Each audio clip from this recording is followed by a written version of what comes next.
artinya berbeda. Dar ini terbaik pertama. Kapan rumah disebut dar? Apabila rumah dibangun untuk dijadikan tempat majelis taklim.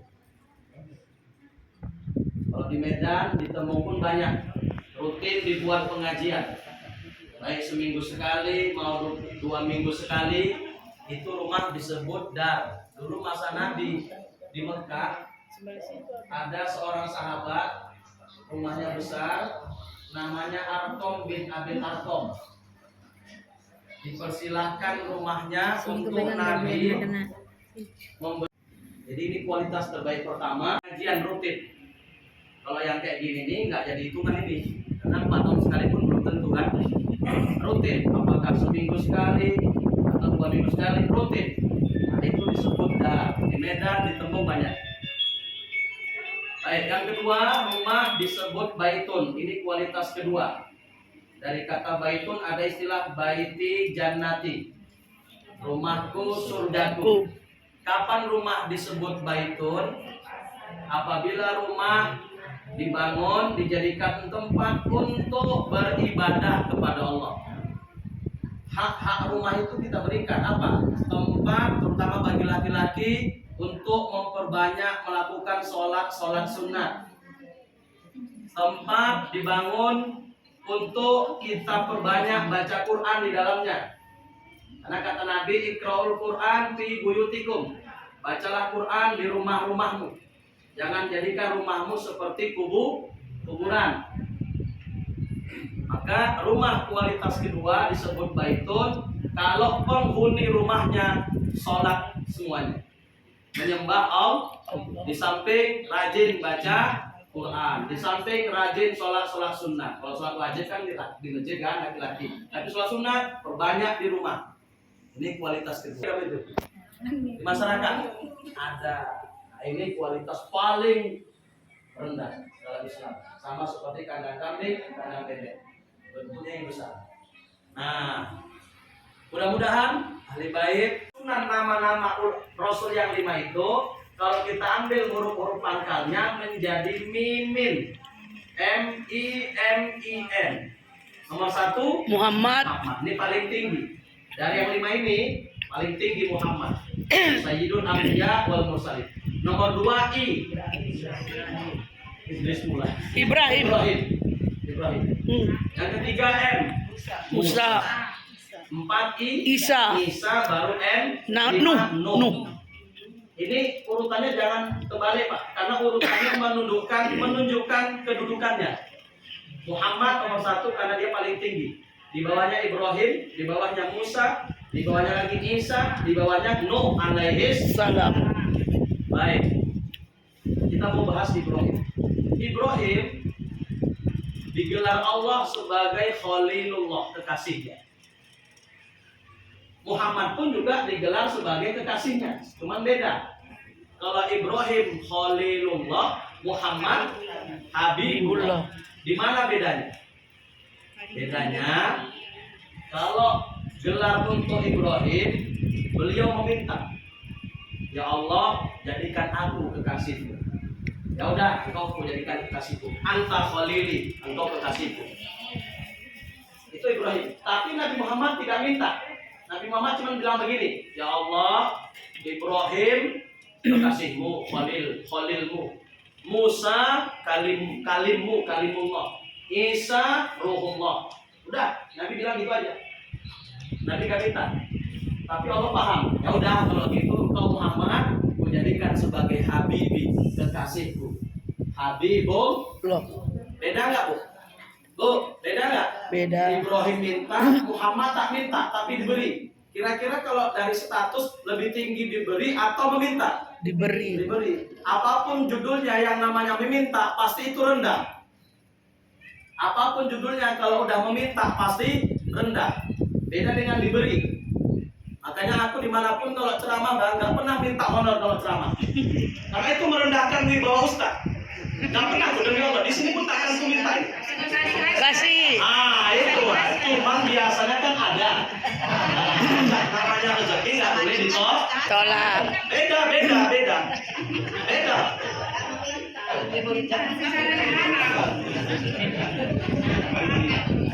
saya kebetulan pengurus NU Kabupaten Deli Serdang, anggota Pak Timur Tumanggor. Nah, dia kawan saya Pak Yudi Hilmawan, Kadis Pendidikan.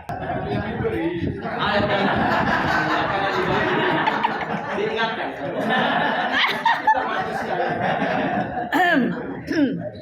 Main diberi alhamdulillah ya kan. Iya, coba diingatkan lagi. Baik.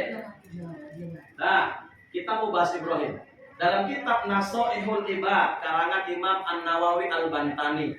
Imam Nawawi Bantani, Pak, gelarnya Bapak Kitab Kuning Indonesia. Lama jadi imam di Masjidil Haram, lama jadi pengajar di Masjidil Haram Mekah. Sampai sekarang kubunya pun di Maklah Mekah. Ulama Nusantara tapi bertaraf internasional. Nanti Bapak buka websitenya. Imam Nawawi Al-Bantani, kitabnya banyak. Ternyata beliau adalah uyutnya dari Bapak Wakil Presiden kita yang sekarang. Siapa, Bu? Siapa dia, Pak? Oh, kan nggak apa Ternyata Pak Ma'ruf Amin itu cicit dari ulama besar, Kiai Haji Nawawi Al-Bantani. Ada lagi Nawawi Ad-Dimaski, orang Damaskus, itu yang punya kitab Hadis Arba'in, Riyadus Sholihin, Majmu' Syarah Mazhab, itu ulama dari Syria. Kalau ini ulama lokal bertaraf internasional, namanya Nawawi Banten. Imam Nawawi Al-Banten. Di dalam kitabnya Nasoihul Ibad, di situ disebutkan kenapa Ibrahim diangkat Allah menjadi kekasihnya. Nah, ini yang mau kita kupas.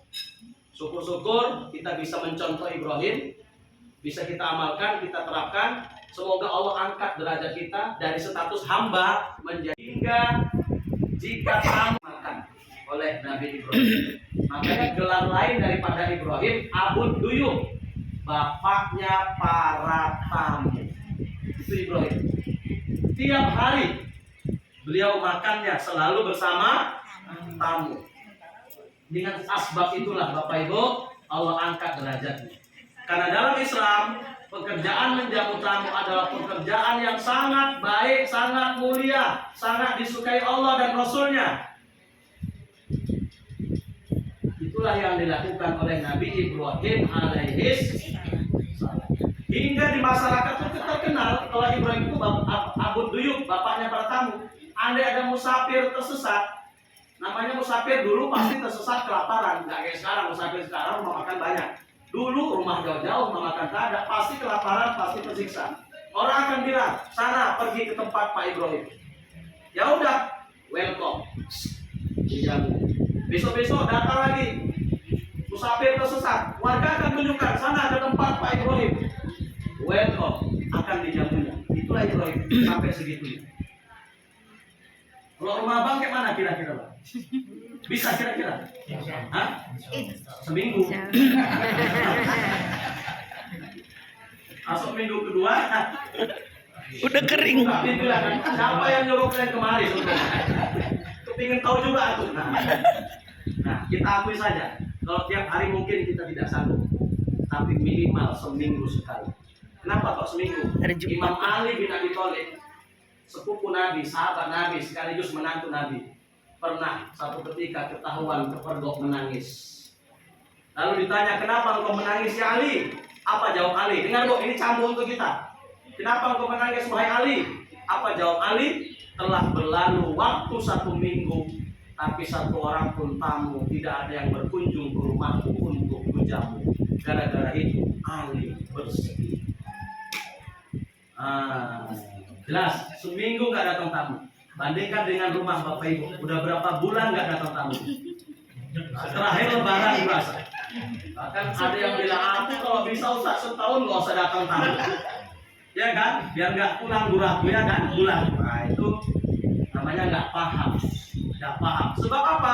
Tamu itu datang membawa rahmat, membawa berkah, membawa kebaikan. Makanya rumah yang sering didatangi tamu, maaf, itu rumah penuh dengan rahmat Allah, penuh dengan kebaikan. Sebaliknya rumah yang jarang didatangi tamu, itu rumah jauh daripada rahmat Allah. Kayak mana orang mau datang, pagarnya tingginya minta ampun, ditutup lagi pakai fiber, kayak rumah Cina persis. Maaf kalau yang kayak gitu, sorry ya, maaf ya, aku nggak tahu, aku sama ngomong aja nih. Sambo. Tadi sambung. Peri Sambo. Ajudan Pak Kapolri. Aduh. Solusinya bisa kita rekayasa kamu. Caranya ya kita undang. Ngundang ini bukan kayak ngundang orang wirid genduri 40 orang 50. Satu orang pun jadi. Kayak ibu-ibu ini lah. Nanti kemana itu? Nggak ada. Ke rumah yuk bentar singkat makan siang. Tadi aku masak pecel sedikit. Jadi itu cara Pak merekayasa supaya tamu itu datang ke rumah. Jangan kita biarkan rumah kita jauh daripada tamu. Karena kedatangan tamu membawa apa? Di dalam hadis disebutkan, dengan hadis ini, man akroma daifan ya'rifuhu akroma Rasulullah. Siapa yang memuliakan tamu yang dia kenal, ini kan udah kenal ini. Faka'an nama akroma Rasul, maka seolah-olah dia telah memuliakan Rasul. Waman akroma daifan la ya'rifu, dan siapa yang memuliakan tamu yang belum dia kenal, faka'an nama akramallah, maka seolah-olah sama seperti memuliakan Allah yang tak dikenal. Cuman kalau zaman sekarang, ya kan, baik boleh, tapi harus cerdas. Itu ya paham ya? Karena zaman sekarang udah banyak zaman modus kan, pura-pura bertamu, tapi ujungnya kriminal kan. Makanya baik boleh, tapi harus cerdas. Supaya nggak seperti yang dibilang orang. Kenapa kok orang baik sering ke toko? Ada ya? Kenapa kok orang baik sering dikecewakan? Karena orang baik selalu berpikir orang lain itu baik sama kayak dia, sehingga nggak ada kesulitan sedikit pun pada orang. Tapi untuk zaman ini nggak cukup baik Pak, mesti cerdas Pak. Nah, terutama untuk tamu yang tak dikenal. Nah, kalau yang dikenal alhamdulillah kita muliakan tamu dengan sebaik mungkin.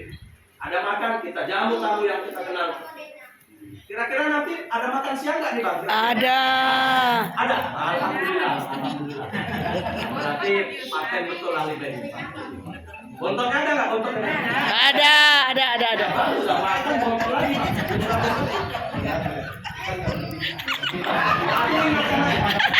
Itu untuk Bapak ya, itu untuk Bapak. Untuk Bapak. Insyaallah. Iya. Ya kan ini. Nah, alhamdulillah ada ya. Udah jamnya itu. Rasaku udah lapar Pak Ustadz. Baik, oleh karena itu Bapak Ibu, tak bisa kayak Nabi Ibrahim, oke, tiap hari nggak sanggup. Kita contoh Ali bin Abi Thalib. Andai nggak sanggup juga seminggu sekali, pinomat sebulan sekali adalah tamu yang kita jamu makannya. Karena itu pekerjaan yang sangat disukai Allah dan Rasul. Kira-kira Bu. CKP. Cocok kali pun. Ya. Kalau memang tak datang tamu, itu tadi sesama kita aja. Ke rumah yuk nanti bulan depan ke rumahku, enggak ke rumahku lagi. Tapi memang udah punya tiap bulan harus jamu tamu. Ya kalian aja lah. Silakan Pak. Itu namanya merekayasa tamu. Gara-gara sampai para sahabat karena tak datang tamu ke rumahnya, direkayasanya tamu tadi. Caranya kayak mana? Ini orang fakir Pak, bukan orang senang, orang fakir, di bawah miskin lagi. Tapi kepingin menjamu tamu, dibawanya sahabatnya dari masjid selesai sholat isya ke rumah makan tanpa tahu istrinya. Sampai ke rumah deh, abang bawa tamu satu orang kita jamu makannya ya. Ini orang fakir Pak, di bawah miskin. Apa kata istri, terkejut sang istri. Aduh bang, bukan ada yang gak setuju. Cuman kayak mana, makanan kita porsinya cuma satu orang cukup. Itu pun untuk anak kita. Jangankan untuk tamu, kita pun nggak dapat karena cuma satu porsi. Orang fakir. Tapi kemana ya, dia udah abang bawa tamu tadi, nggak mungkin abang suruh pulang lagi. Ini adalah deh kata si suami, kau bujuk anak kita supaya cepat pulang, cepat tidur. Nah kalau dia udah tidur kan nggak minta makan. Adapun makanan itu kita kasih tamu. Kita malam ini nggak makan nggak apa-apa ya deh. Apa kata si istri? Ada setuju bang. Kira-kira ada yang kayak gitu sanggup ibu? Seperti ibu tadi itu. Kita nggak makan nggak apa-apa deh. Oh, kiamat lah. Berantem lah dia. Ibu ini jujur kali ya. Jujur tuh bagus, Pak. Tapi memalukan. Nah, oke Bang, ada setuju. Dibujuk ke anaknya tidur, sudah. Nanti kan ketahuan juga Bang, kalau abang nggak makan, pasti tamu tadi nggak mungkin makan. Gampang, abang matikan lampunya. Sampai segitunya Pak, demi tamu tadi. Karena tinggal dia menjamu tamu. Sampai segitunya. Begitu lampu mati, kau antar makanan, 2 piring, piringnya abang kosong, piringnya bersih. Abang nanti pura-pura makan, sampai segitunya.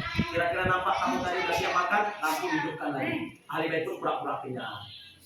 Nah, di kitab Syiarus Salikin karangan Abu Somad Al-Palimbani, jika ahli bait menjamu tamu yang datang ke rumahnya makan, 1, sudah, jangan cepat kali selesai makannya ahli bait. Iya. Supaya tamu kalau mau tamu gak segan. Betul ini Pak, ini adabnya. Ya kalau awak mau tamu ahli bait udah cepat siapkan segan. Makanya jangan cepat siap Bang nanti Bang. Ya ini dikaji. Betul ini. Maka kami mau tamu ahli bait masih masih makan. Betul Pak, betul. Cocok. Kaji.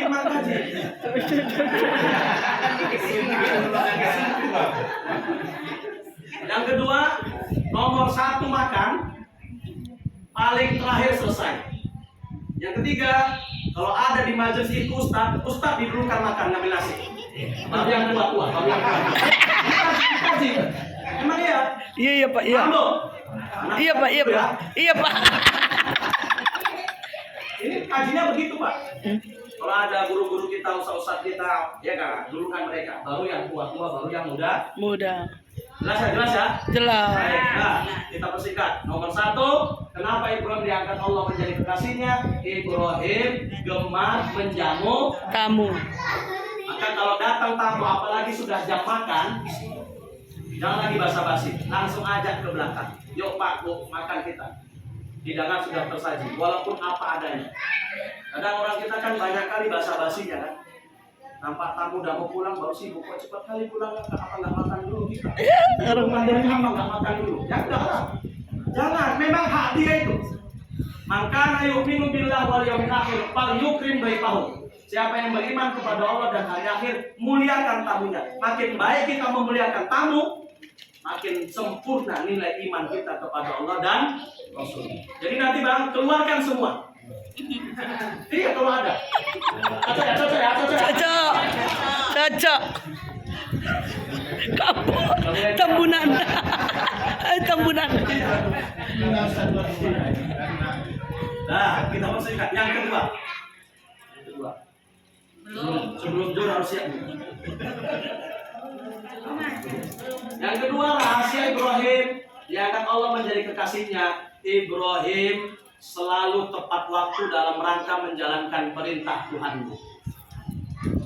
Tak mau yang menunda-nunda. Ini nyuruh berhenti nih. Aku berhenti nih. Dan pula ceramah kayak gini nggak ngamalkan kan? Betul. Ibrahim paling tepat waktu dalam menjalankan perintah Tuhannya. Contoh, hingga satu ketika Ibrahim lagi ngampak kayu, di tangannya kampak, datang wahyu turun perintah tentang khitan. Ingat Nabi yang pertama kali disyariatkan khitan adalah Nabi Ibrahim, waktu itu umurnya 80. Mana itu tuanya bapaknya ini masih 40-50 udah tua kayak gini, apalagi 60 nanti kan. 80 Nabi Ibrahim di khitan. Waktu itu masih ngampak kayu, tentu megang kampak. Datang perintah khitan, Ibrahim nggak mau menunda-nunda, langsung karena di tangannya ada kampak, kampak dimainkan. Jangan bayang-bayangkan Bu ya, jangan bayang-bayangkan. Padahal Ibrahim bisa saja sebentar pulang ke rumah ngambil pisau. Tapi apa kata Ibrahim? Saya tidak mau kalau pulang lagi ke rumah, aku dianggap telah menunda-nunda perintah Tuhanku. Gara-gara itu, aku nggak mau dianggap menunda perintah Tuhan. Begitu datang perintah, langsung dikerjakan.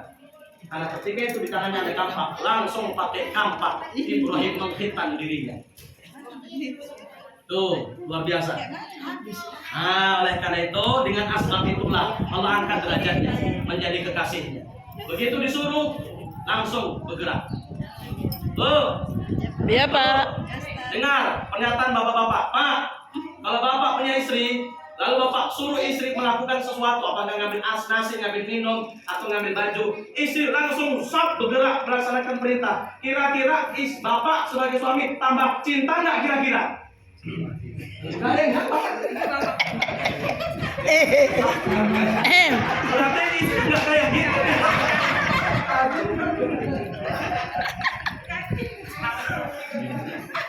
Ada yang jawab, berarti bininya nggak kayak gitu nih kayaknya. Di sini swalayan, Pak, swalayan.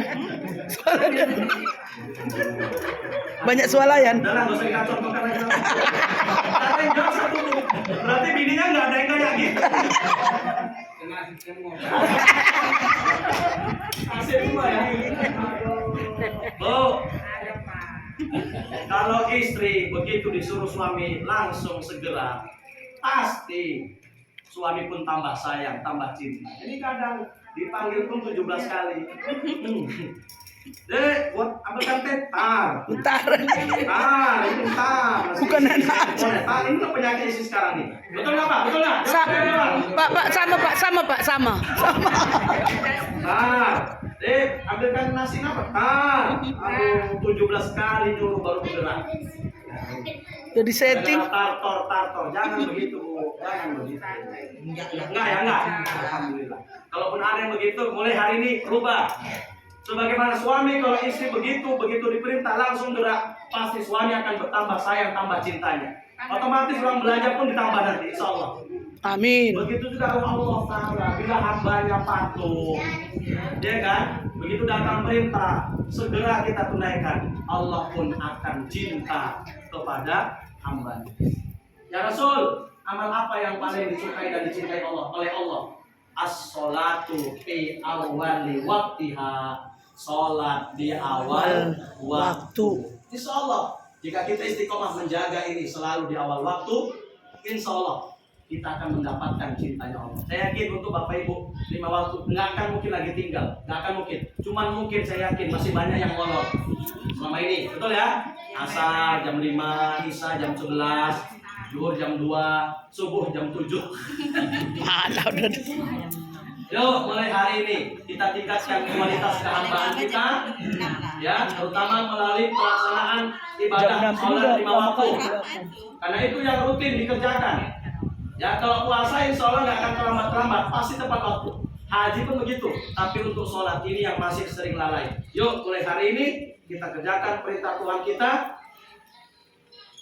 Kita dulukan Allah ketimbang yang lainnya. Kecuali ada beberapa hal yang mungkin tak bisa ditinggalkan.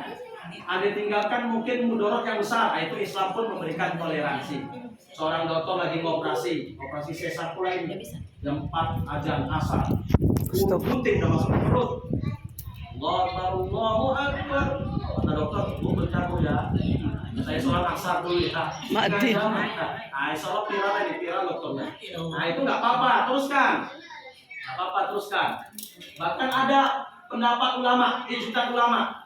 Jika memang nggak bisa ditinggalkan genting, kalau ditinggalkan bahaya. Umpama seorang dokter mengoperasi pasien, ternyata diperhitungkan 5 jam baru siap. Umpama zuhur dari jam 11 kemungkinan jam 5 baru siap. Ditinggalkan yang mungkin. Nah, ketika itu ada fatwa ulama boleh dijamak dengan alasan masakoh kesulitan. Sampai segitunya.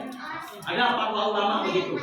Alasannya apa? Masakoh kesulitan. Karena memang tak bisa ditinggal. Kalau ditinggal besar mudaratnya. Ketika itu boleh dijamak zuhur dengan asar. Tapi kalau karena pesta nikah ada kesulitan nggak di sana?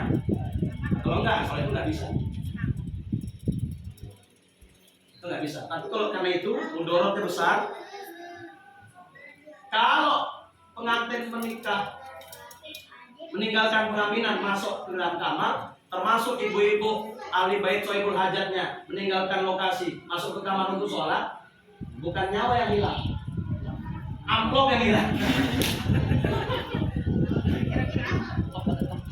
Jadi nggak terlalu mudarat ya, kalau ini nyawa umpama. Kalau ketika itu boleh sampai begitu dijamak. Nah, oleh karena itu Bapak Ibu, mudah-mudahan mulai hari ini ke depan kita perbaiki kualitas kehambaan kita kepada Allah melalui ibadah 5 waktu. Mari kita kerjakan selalu di awal, ya. Selagi bisa, jangan kita tunda-tunda. supaya Allah angkat derajat kita menjadi kekasihnya, tidak sekedar hamba. Gimana Bapak Ibu, cocok kira-kira?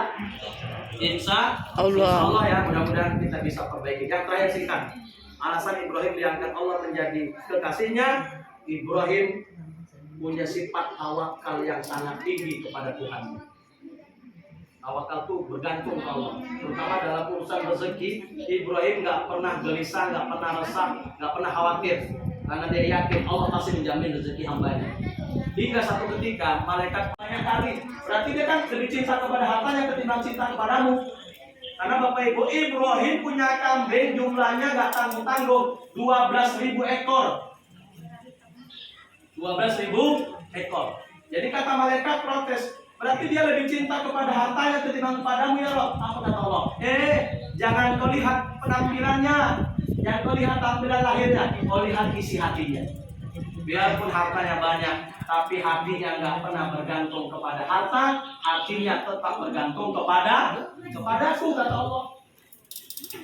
Jadi jangan sampai kita bergantung kepada harta, Pak. Silakan Bapak Ibu hartanya banyak, silakan. Kayak Abu Rizal Bakri, silakan. Tapi pesan saya, jangan sampai harta itu masuk ke hati. Cukup sampai pada genggaman tangan. Itu dalam ilmu tasawuf. Boleh kau kuasai harta dunia sebanyak mungkin, tapi cukup dalam genggaman. Jangan sampai masuk ke hati. Arti filosofis genggaman tangan, mudah kita meraihnya, mendapatkannya, mudah juga melepasnya. Itulah harta, rumus harta. Tapi kalau harta itu masuk ke hati, begitu lepas harta itu dari hati, sakit. Hilang kereta, demam sebulan. Hilang selop di masjid 3 kali, sebulan pergi ke masjid. Ngomel. Karena masjid 3 kali, hilang terus waktu. Malah, gak usah di masjid lagi ya. Nah, tuh, itu contoh. Begitu parkir mobil di pinggir jalan, begitu pulang naik, ada tegoris panjang. Sebulan Pak, yang sedih. Asal mau naik mobil. Bapak nggak kayak itu kan? Nggak kayak itu kan? Nggak kan? Halo Pak, nggak kan? Nggak. Berarti masuk ke hati udah, masuk ke hati. Itu contoh. Karena asli di depan saya. Waktu masih aktif pasca tahun 2011 di Pondok Surya waktu itu, di simpang Jalan Amir Hamzah, saya parkir waktu itu naik kereta, sebelah saya mobil warna hitam, berhenti karena lampu merah. Masuk bapak-bapak naik motor tua, naik kereta tua, bawa pisang, betan dan tanda. Olah, kalau udah berhenti kan berat, karena berat, mereng keretanya, setang kereta bapak tuh nabrak bodi mobil sebelahnya. Tuh, saya tengok, Tuhan, salam. Berilah kami sedekah karena keluarga kami susah udah lama gak makan. Apa kata Ibrahim? Ya udah ambil 5-6 ekor kambing saya. Nah, tanggung. Segitu kurang Tuhan karena keluarga kami keluarga besar. Ya udah, kau ambil 50 ekor tuh nggak apa-apa. Ambil. Tuhan yang susah bukan keluarga kami saja, keluarga kami saja. Tapi warga kami pun semuanya susah. Ini memuji, malaikat ini memuji. Semua susah dia. Kata Ibrahim apa? Ya udah, kau ambil semua kambing saya yang 12.000 ekor.